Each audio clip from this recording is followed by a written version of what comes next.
گروهی از مشتریان شرکت اورالسکی اویالینی از آن نگرانند که هرچند در دست بلیط هواپیمایی این شرکت را دارند ولی نمیتوانند به روسیه سفر کنند.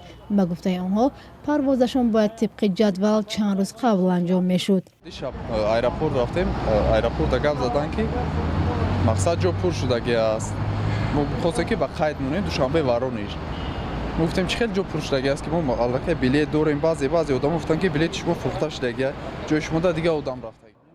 در دفتر اورالسکی اویالینی از صحبت خودداری نموده مشکل را شرح ندادند. تنها یک نماینده این شرکت بدون ذکر نامش گفت که با زودترین فرصت سفر این نفران را تامین میکنند.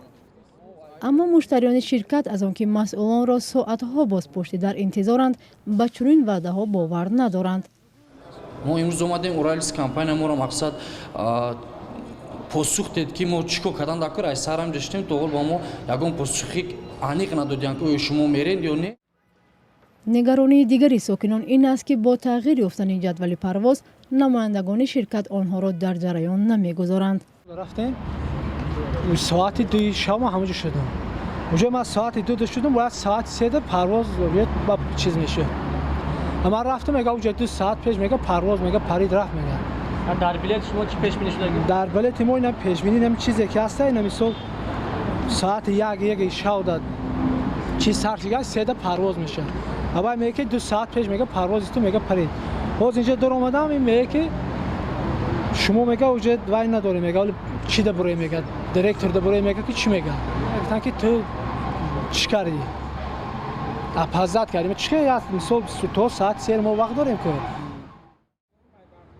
دسترسی به چیپتا و مشکل سفر به روسیه نه تنها خاص شرکت اورالسکی اویالینی بلکه از زبان مشتریان دیگر شرکت ها نیز صدا می‌دهد.